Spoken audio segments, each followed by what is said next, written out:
Hey guys, as you know, South Africa is hosting BRICS, which is Brazil, Russia, India, China, as well as South Africa.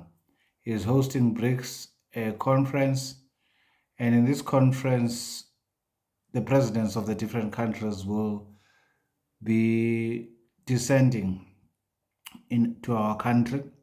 That being the case, there is also the issue of Vladimir Putin, who has been declared by the ICC as a criminal, the International Criminal Court, and they had issued out the warrant for his arrest.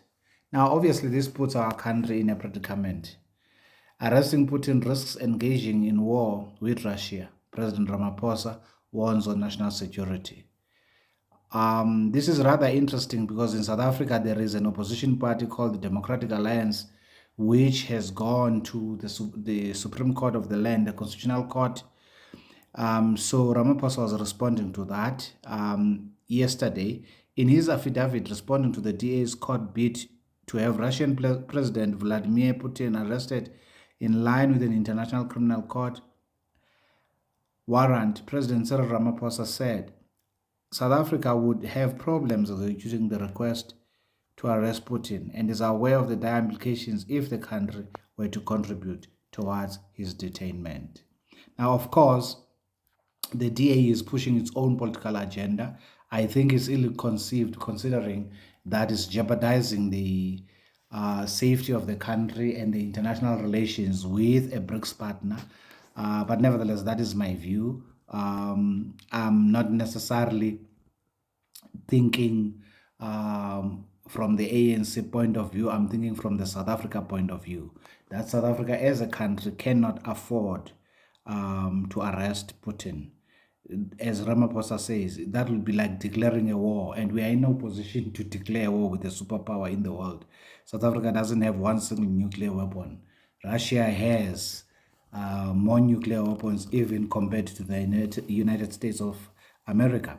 But nevertheless, the point is that the DA is making a political point, which, as I've already said, I think that point is completely unnecessary and it's more like a populist point. The DA has 20% of the electorate.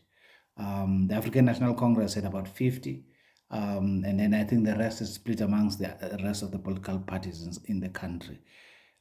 This creates problems when the ruling party, together with its opposition party, cannot find each other on such important issues, such strategic issues, because this is an issue of strategic importance in terms of the relations with the rest of the world. South Africa's trading partners. South Africa is doing business with the European Union, is doing business with China, and South Africa is doing business with the US, and of course South Africa is doing business with Russia as well. And so it's very important how South Africa carries itself in this relationship. Of course, the International Crimes Court is backed by the US, and they obviously are threatening, that is the International Criminal Court, they are threatening to sanction South Africa should they not act on the warrant of arrest. So basically, they are putting a gun on the president's head. What do you think? What are your views concerning this? Is this even legal that South Africa should find itself having to sour its relationships with such a powerful nation? Because remember, we've got bilateral relations with Russia apart from BRICS. This is very important to know that Russia had played a central role in our emancipation during the apartheid, where they were even training Umkhonto weSizwe soldiers. What do you guys think? Okay, well, you give me your opinion down below. Let's engage.